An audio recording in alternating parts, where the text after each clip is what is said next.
भाजी खायला नाकतोंड मुरडणारे आपल्या घरातले मुलं किंवा मोठे सुद्धा अगदी ही भाजी नको ती भाजी नको, पण आज आपण बनवणार आहोत खमंग भाजणीचे आणि मिक्स व्हेज म्हणजे सगळ्या मिक्स भाज्या घालून मस्त कुरकुरीत आणि छान असे खमंग थालीपीठ। त्याच्यासोबत तुम्ही दही घ्या, चहा घ्या किंवा सॉस घ्या किंवा आपली खोबऱ्याची चटणी घ्या आणि खा। तर नमस्कार, मी अनिता केदार रेसिपीज मराठीमध्ये मनापासून स्वागत आहे। तर चला आज आपण बघूया मिक्स व्हेज खमंग भाजणीचे थालीपीठ। आज आपण बनवतोय खमंग असे भाजणीच्या पिठाचे व्हेज मिक्स व्हेज थालीपीठ। बघा किती साऱ्या भाज्या घेतलेल्या आहेत, कारण मुलं आजकाल भाज्याच खात नाही, पण मुलांना जर असं बनवून दिलं तर नक्कीच मुलं खातील।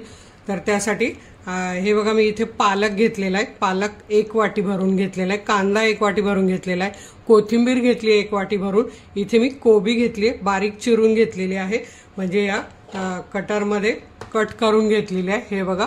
आणि अशी धुवून निथळत ठेवलेली चाळणीत, कारण कोबी कापून मी धुतलेला आहे, कारण कोबीत जे काही जंतू कीटकनाशक मारण्यासाठी फवारणी करतात ते धुतलं गेलं पाहिजे म्हणून।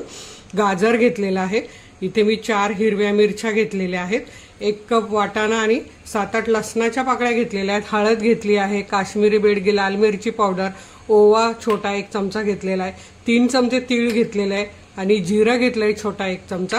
तर आधी आपण वाटाणे, हिरवी मिरची याचं काय करायचं ते मी तुम्हाला दाखवते, कारण थालीपीठाची चव वाढावी आणि कच्ची मिरची आपल्याला लागू नये, त्रास होऊ नये, त्यासाठी हे बघा ही मिरची अशी तोडून घेतलेली आहे आणि ह्यात जास्त तिखट मिरच्या नाही आहेत म्हणून 4 घेतलेल्या। तुम्ही तुमच्या मुलांच्या तिखट आवडीप्रमाणे घेऊ शकता, तिखट भाज्या पण तुम्ही तुमच्या आवडीप्रमाणे घेऊ शकतात कमी जास्त।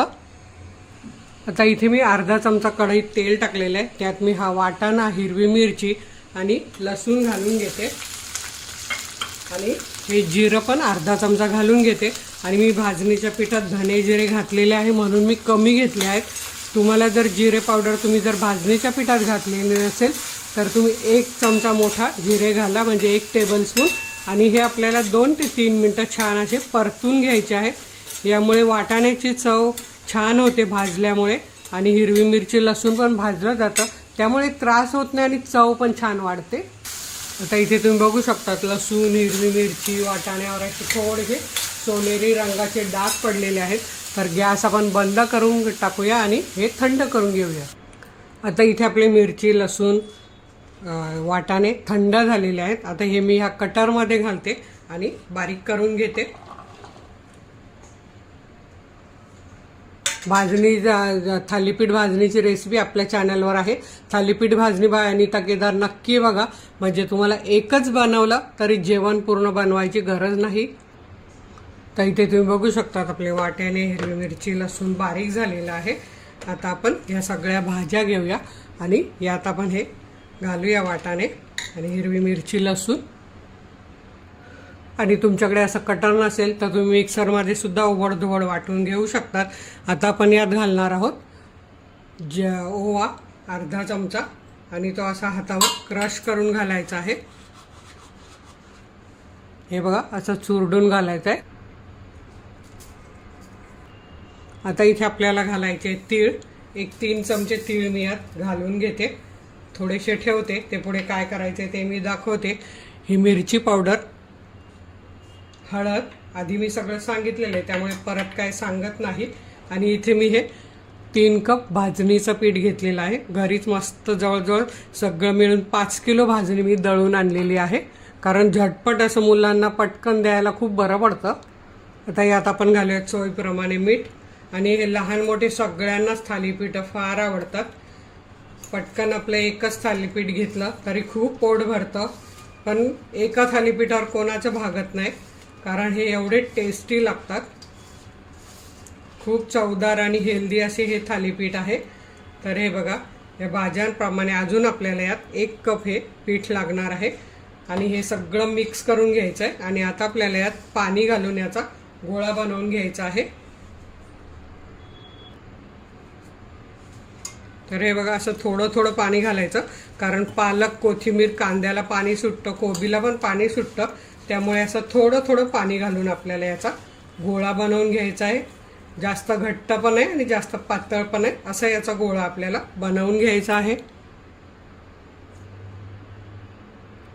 इथे तुम्ही बघू शकतात आपलं पीठ भिजवून झालेलं आहे. हे बघा असं छान मऊ पीठ भिजवून घेतलंय. आता लगेच थालीपीठ बनवायचे, आपल्याला काही भिजत ठेवायचं नाही. तर आता एकीकडे मी तवा तापत ठेवला, रुमाल ओला करून घेतलेला आहे. ओला करून घेतल्यावर पण याला असं हे बघा पाणी असं घालून घ्यायचं, म्हणजे थालीपीठ पटकन सुटतं.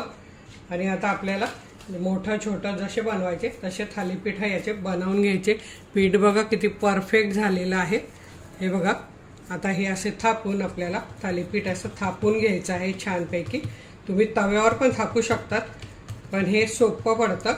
तव्यावर चिकटलं तर एका ठिकाणी जाड एका ठिकाणी बारीक असं पण होऊ शकतं.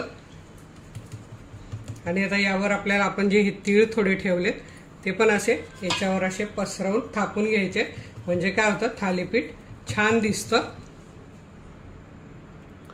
आणि इथे बघा नवीन मुलींना जर थालीपीठ थापता येत नसेल तर काय करायचं, पुन्हा असा हात ह्या पाण्यात बुडवायचा आणि असं थापायचं. अगदी हाताला पण चिकटत नाही आणि छान असं थापलं जातं ते. कारण आपल्याला हे जाड नाही बनवायचं, चपातीपेक्षा थोडं जाड आणि भाकरीपेक्षा थोडं कमी असं मस्त मध्यम असं थालीपीठ थापून घ्यायचं आहे. बघा किती छान थापलं गेलेलं आहे. असं हाताने तुम्ही असं गोल करू शकतात. आणि थालीपीठ काय एकदम पूर्ण गोल नसतातच चपातीसारखं. तर हे बघा किती छान थालीपीठ आपलं थापून झालेलं आहे. आता काय करायचं दाखवते मी.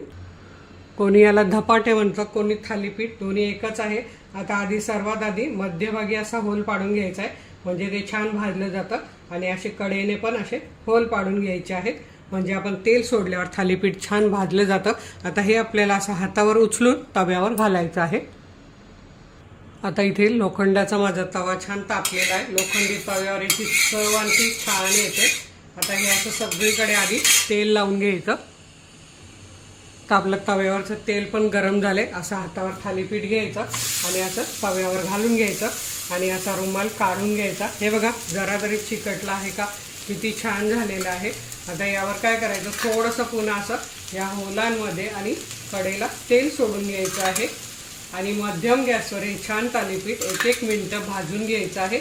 आपण पीठ भाजलेलं म्हणजे सगळे साहित्य भाजून घेतलेलं आहे, त्यामुळे याला काही जास्त वेळ लागत नाही भाजायला. जर तुम्ही कच्ची पिठं घेतली तर त्या थालीपीठाला 1-2 मिनिटं भाजावे लागतात दोन्ही साईडने. पण आपलं हे भाजणीचं आहे पीठ, त्यामुळे अगदी पटापट होतात. ते थालीपीठ तिकडे भाजलं जाते तोपर्यंत आपण काय करायचं, पुन्हा ह्या रुमालावर असं पाणी घालून घ्यायचं आणि एक गोळा घेऊन पुन्हा असं थालीपीठ थापून घ्यायचं आहे, म्हणजे तिकडे ते भाजलं जातं तोपर्यंत आपल्या इकडे थालीपीठ पण थापून तयार होतं.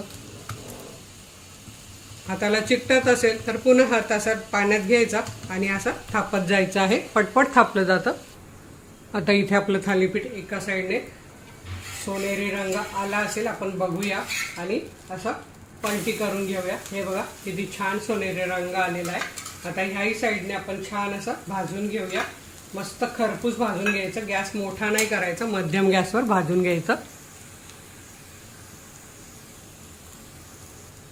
तर इथे बघा थालीपीठाला मस्त सोनेरी रंग आलेला आहे. हे मी काढून घेते. अगदी दोन्ही साईडने छान भाजलं गेलेलं आहे. आणि दुसरं थालीपीठ मी भाजून घेते आणि तुम्हाला दाखवते.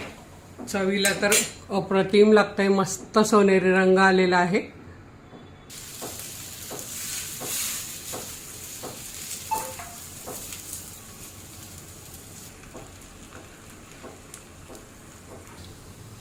तर हे बघा मस्त खमंग आणि हे बघा अजिबात जाड नाही असं मस्त थालीपीठ आपलं तयार झालेलं आहे. सोबत दही घ्या, सॉस घ्या किंवा खोबऱ्याची चटणी असेल तर ती घ्या. नक्की बनवून बघा, खा आणि व्हिडिओला लाईक करा आणि आपल्या मित्रमैत्रिणींना शेअर करायला विसरू नका.